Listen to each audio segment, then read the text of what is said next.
My fiancée said. Sign this prenup to protect me from my ex's $200,000 debt. So I called off the wedding and gave the ring back. My name is Ethan Carter. I'm 32, and for the first time, I allowed myself to believe I'd found someone who fit. Rachel Adams was bright, warm, and quietly determined. We met in the city, moved in together, and began making plans. Weekends away, small rituals, the little jokes that belong to two people who share a life. We'd been together nearly 3 years when I asked her to marry me last winter. She cried and laughed and hugged me so hard I forgot the apartment for a moment. Friends and family called. It felt like a long answer to a question I had stopped asking. Suddenly, we were booking venues, tasting cakes, and debating whether to invite distant relatives. The ordinary things felt important in a new way. A few months later, we sat at her kitchen table surrounded by vendor lists and brochures. The light outside was low. She put a paper down and said, with a careful calmness, "Ethan, I think we should talk about a prenup." The word landed oddly. I tried to make a joke to move past it. A prenup? Really? Is this us planning for failure? I said, attempting a laugh. She didn't laugh. She met my eyes with a serious look I didn't recognize. "It's about my past," she said. "About Mark." Hearing his name made my stomach drop. I knew a few stories, how he had been intense, persuasive, and eventually gone. At the time, her past with him had felt like a closed chapter. We had both said it was over. I had believed that was the end of it. "Mark," I said, "what does he have to do with us?" She folded her hands in her lap and chose each sentence with care. "When we were together, he ran up debts," she said. "Some accounts ended up associated with my name because I tried to help. I paid what I could, but not everything. There are still pieces that haven't been settled. Collections. Lawsuits. I don't want that coming near you." Hearing that changed something immediate and small and heavy inside me. The idea that her past might reach into our future was one thing. The idea she'd hidden it for years was another. Her explanation sounded like protection on the surface. The more I listened, the more I felt the weight of what she had kept to herself. "I thought I had cleared it," she added quickly. "I thought I'd fixed what I could and that it was behind me. But there are still things in my name I'm working through." I tried to keep my voice even. "Why didn't you tell me sooner?" She looked down. For a long moment, silence filled the room between us. "I was ashamed," she said softly. "I was afraid. I thought I could handle it without dragging you into it. I didn't want you to think less of me." Her words made the anger fade, but not the unease. I reached across the table without thinking, and she took my hand. Her grip was a little tight, like someone holding on to steady herself while saying something that mattered greatly. In that cramped kitchen, under a single light, I watched the woman I planned to marry and felt how unknown part of her story still was to me. The conversation that began as quiet and practical had opened a door I hadn't expected and left me standing in a place I couldn't easily leave. She started by showing me a pile of old statements and emails, messy, stamped, scribbled on documents that looked far older than the life we were building. Her hands shook a little as she spread them across the table. "These are the things that didn't get swept away," she said.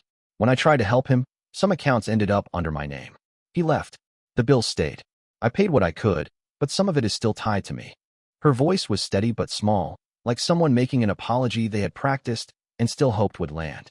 She explained slowly, without the florid details my imagination wanted to fill in. Mark had been persuasive.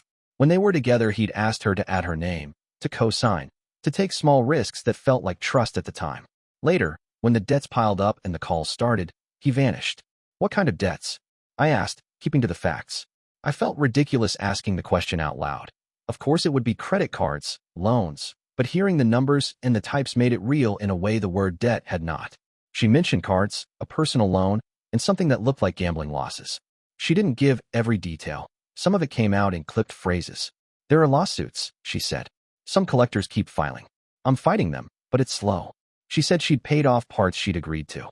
She'd worked extra hours, taken on second jobs at one point, tightened the budget until there was nothing left to give.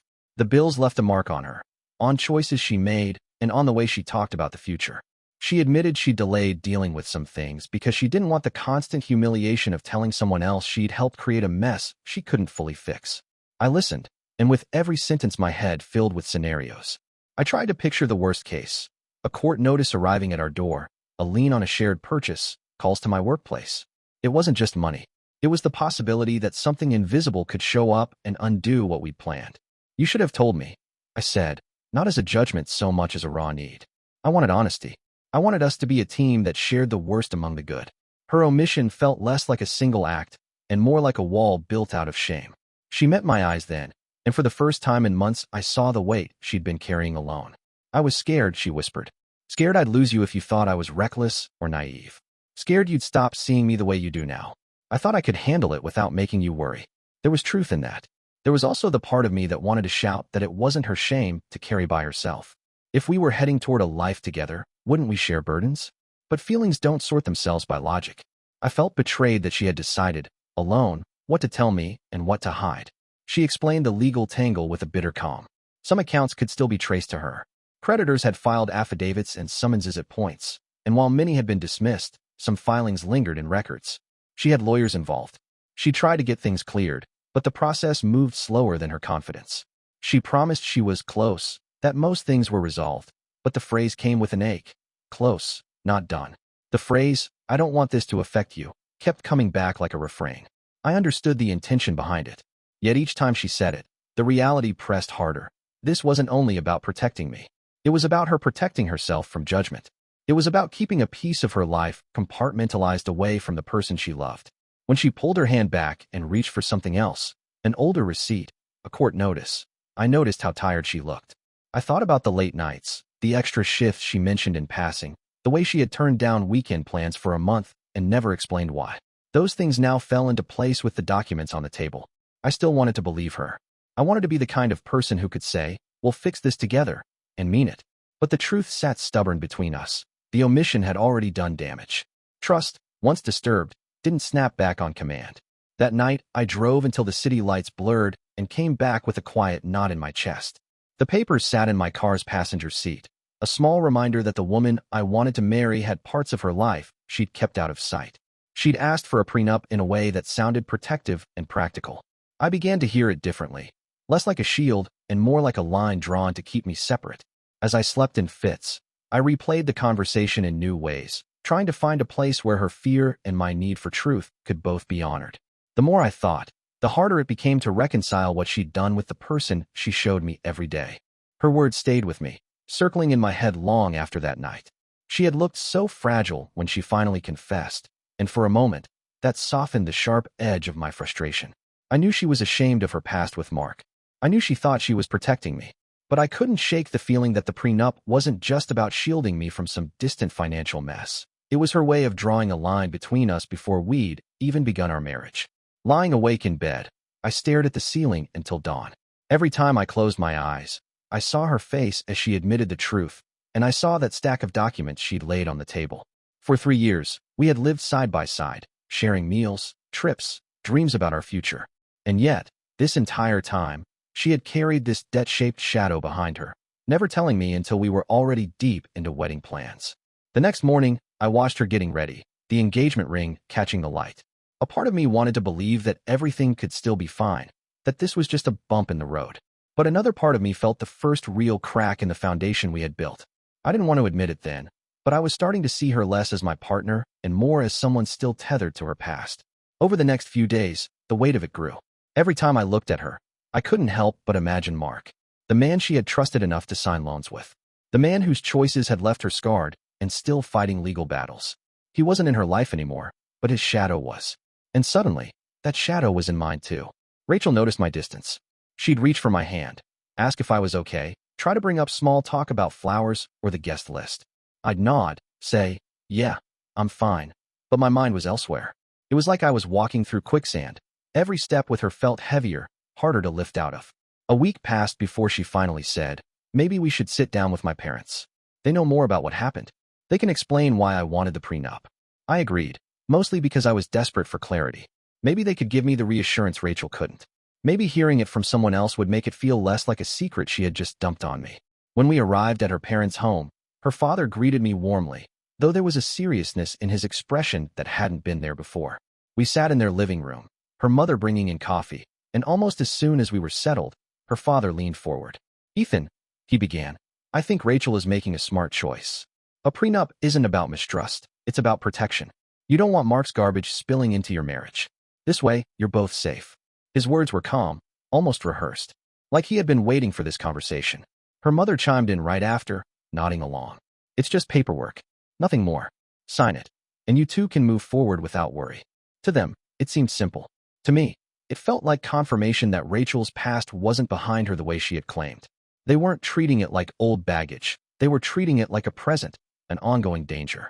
I sat there, coffee cooling in my hand, listening to them speak so casually about something that could tie itself to our future. The more they explained, the clearer it became. This wasn't just a mistake Rachel had once made. It was something still alive, still lingering, and no prenup in the world could erase the fact that she had hidden it from me for so long. That was the moment I realized this wasn't just about money. It was about trust, and whether or not we actually had enough of it left. Her parents' words echoed in my head. It's just paperwork. Sign it, and you two can move forward. They made it sound simple, like we were discussing a florist contract or seating chart. But I couldn't shake the unease. To me, this wasn't just a document. It was a boundary. And boundaries in a marriage, especially ones that start before vows are even exchanged, said something deeper. I set my coffee down and asked the question I had been holding back. How much debt are we really talking about? Tens of thousands? Hundreds? Rachel froze. She looked down, her fingers twisting the hem of her sweater. The silence that followed stretched far too long. Then her father exhaled heavily, the kind of sigh that already carried the answer. It's closer to 200,000, he said quietly. Some of it is still in her name. For a moment, I thought I hadn't heard him right. $200,000. The words sat heavy in the air, suffocating. My chest tightened as the room seemed smaller, the walls inching closer. I turned to Rachel. She couldn't meet my eyes. She just kept staring at the floor, her hands clasped like a child caught in a lie. 200,000. My voice cracked more than I wanted. Rachel, are you serious? She finally looked up, her face pale. I swear I'm almost free of it, she said, her voice shaky. Most of it has been taken care of, but there are parts that take longer, things tied up in court. The prenup is just a safety net, so you'll never be touched by it. Please, Ethan, you have to understand. Her words came out fast, desperate, as if speed could make them sound more convincing. But they didn't land the way she wanted. To me, it didn't matter if she was close or almost done. What mattered was that she had kept this from me for 3 years. 3 years of birthdays, holidays, trips, and nights talking about our future. Yet she never told me that nearly $250,000 of debt still had her name attached. Her mother leaned forward, her tone soft but firm. Ethan, she's been through enough. She's paid for her mistakes, and all she's asking is that you don't carry the burden with her. That's what the prenup is for. I shook my head slowly. No, what she's asking is for me to marry her without knowing the full truth. She's asking me to accept that the last 3 years weren't as honest as I thought they were. Rachel's hand shot out, grabbing mine. Her eyes brimmed with tears. I didn't mean to hide it. I thought I could fix it before it mattered. I thought by the time we were married, it would all be behind me. I didn't want you to look at me differently. Her words stung, not because they weren't heartfelt, but because they made it clear she had decided, on her own, that I didn't deserve the truth until she was ready to share it. I pulled my hand back, not roughly, but enough for her to notice. My voice was low, but it doesn't matter. You should have trusted me with this years ago, before the proposal, before the wedding plans, before all of this. The room fell silent. Her parents glanced at each other, but said nothing more. Rachel sat across from me, her shoulders shaking as she tried to hold back sobs. And in that silence, I realized something. It wasn't the debt itself that made me question our future. It was the secrecy, the quiet decision she made to hide something massive from me until she couldn't hide it anymore. That night, I left their house with my thoughts spinning, the weight of her past pressing down harder than ever. I didn't go back to Rachel's apartment that night. Instead, I drove with no real plan, the road lights blurring past as my thoughts kept looping. By the time exhaustion set in, I pulled up at my brother Daniel's place. He opened the door, took one look at me, and asked no questions until I dropped onto his couch. When I finally told him everything, he listened quietly, arms crossed, face hard to read. I explained the prenup, the debt, the 200,000 I hadn't known about, and how Rachel and her parents had treated it like just paperwork. When I finished, he leaned back and said flatly, Ethan, if she kept this secret until after you got engaged, what else do you think she hasn't told you? You need to ask yourself if you're marrying Rachel, or if you're signing up to fix the mess Mark left behind. His words landed heavier than I wanted. I tried to push back, saying Rachel wasn't like Mark, that she wasn't reckless anymore, that she was trying to protect me. But even as I said it, the conviction wasn't there. Daniel just shook his head. Love's not supposed to start with this kind of weight. And you don't build trust backwards. That hit me harder than I expected. Over the next week, Rachel tried everything to reach me. Texts, calls, even showing up outside my office. Each time, her messages were the same. Please talk to me. Please don't let this ruin us. I'll explain everything. I avoided her at first, but eventually I agreed to meet. We sat in her car, parked outside a quiet coffee shop, and she broke down almost immediately. Tears streamed down her face as she said, "I'm sorry I didn't tell you. I was so afraid you'd leave me if you knew. I thought if I waited long enough, I could fix it on my own and we'd never have to talk about it." Her voice cracked, and for a second, I wanted to reach out to comfort her. But the anger and hurt didn't let me. "Rachel," I said slowly, "I wanted to marry you because I thought we were honest with each other. Because I thought we had nothing to hide. Do you know what it felt like, sitting in your parents' living room, hearing the number for the first time from your dad instead of you?" She wiped at her cheeks with her sleeve. "I know. I was wrong. I thought I was protecting us. I didn't want you to think I was still tied to Mark." I shook my head. "But you were still tied to him. His debt is still your debt. And you didn't give me the chance to know that before I asked you to marry me." She grabbed my hand, her grip desperate. "Please, Ethan, don't let my past ruin what we have. We've built so much together. Don't throw it away over my mistakes." I sat there, staring at her hand on mine, remembering the first time I slid the ring onto her finger. I had wanted forever. And in that moment, I realized something I hadn't been willing to admit until then. Love isn't enough if the truth isn't there. The wedding was 3 months away. Deposits were down, invitations were waiting to be sent, and our families were already talking about travel plans. On paper, it looked like everything was moving forward. But in my gut, I knew I couldn't do it. Because trust wasn't something you patched up with contracts or promises. Trust was something you built day by day, truth by truth. And Rachel hadn't trusted me enough to give me hers. The days after that meeting were some of the hardest I can remember. I'd go to work, try to focus, but my mind kept circling back to Rachel. Every notification on my phone made my chest tighten. Part of me wanted to answer her texts, to believe her words when she said, "We can fix this. Please don't walk away." But another part of me, the louder part, kept replaying that moment in her parents' living room when her father said, 200,000. Rachel didn't stop trying. She came by my apartment one evening, standing in the hallway with red eyes and a crumpled tissue in her hand. I hesitated before opening the door, but I couldn't ignore her forever. The moment she stepped inside, she started talking fast. "Ethan, I know I messed up. I know I should have told you earlier, but I love you. Everything I've done has been because I love you. I didn't want to lose you to something stupid I did years ago." Her voice cracked at the word lose, and for a second, my chest ached. I did love her. That was the hardest part. Love wasn't gone. But trust? That had been broken clean in half. I sat down on the couch, and she followed, sitting close. She reached for my hand. "Please don't call off the wedding. We can make it work. I'll sign whatever papers you want. I'll show you every document, every detail. No more secrets. Just don't walk away from us." I looked at her, really looked at her, and I saw more than just guilt. I saw regret. I saw fear. But beneath that, I also saw someone who had decided for 3 years what I could and couldn't handle. She had chosen for me. "You don't get it, Rachel," I said quietly. "This isn't just about money. This is about trust. You kept this from me for years. Do you know how that feels? To realize the person I thought I knew best has been hiding something this big." Tears streamed down her cheeks. I was ashamed, Ethan. Every time I thought about telling you, I froze. You looked at me like I was the best thing that ever happened to you, and I couldn't stand the thought of losing that. So I kept pushing it down. I thought I had more time to fix it. Her honesty hurt more than her secrecy, because in her own way, she was right. I had put her on a pedestal. I had believed she was untouchable by mistakes. And now, faced with the truth, I didn't know if I was angrier at her for hiding it or at myself for never seeing it. I stood up, pacing the room. "Do you realize what you're asking me? You want me to walk into a marriage already carrying someone else's shadow. You want me to believe that if you hid this, you won't hide something else down the line. How can I do that?" She followed me with her eyes, crying harder now. "Because I swear to you, Ethan, there's nothing else. I told you everything. I'll spend the rest of my life proving I can be honest with you. Just don't throw us away." Her words twisted in my chest. Part of me wanted to believe her, to hold on to the life we had planned. But another part knew too well, some breaks don't get repaired. They just stay cracked, no matter how much glue you pour on.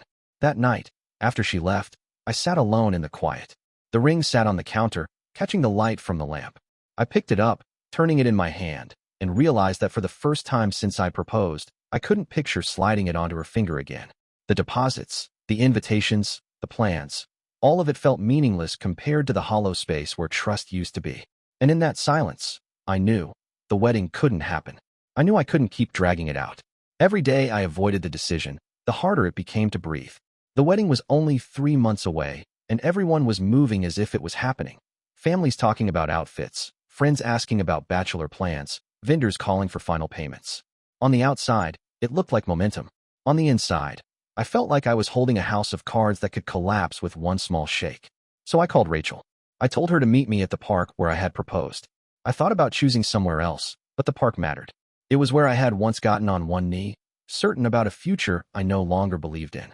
It felt right to end it where it had begun. When she arrived, her face lit up for a second. I could see it. She thought this was my way of saying I'd forgiven her. She walked toward me with hope in her eyes, clutching her coat against the evening breeze. For a brief moment, I hated myself for what I was about to do.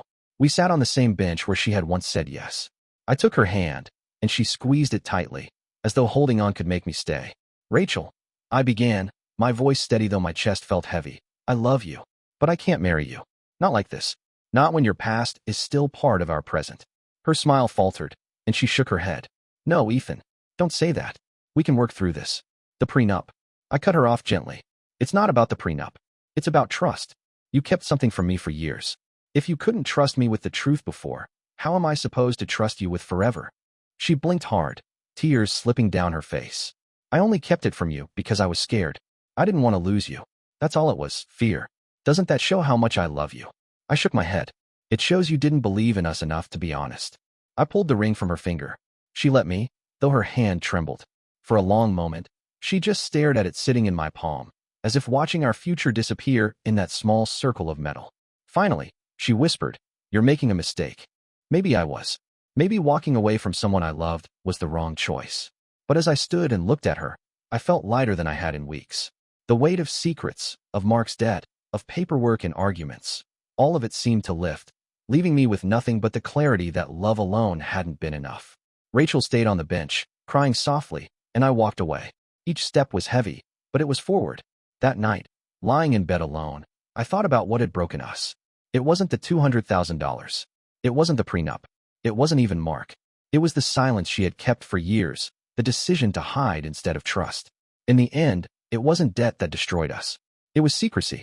And sometimes, no matter how much love you have, it can't erase the damage left by someone else's shadow. I appreciate you watching till the end. Hit that subscribe button and stay tuned for more content.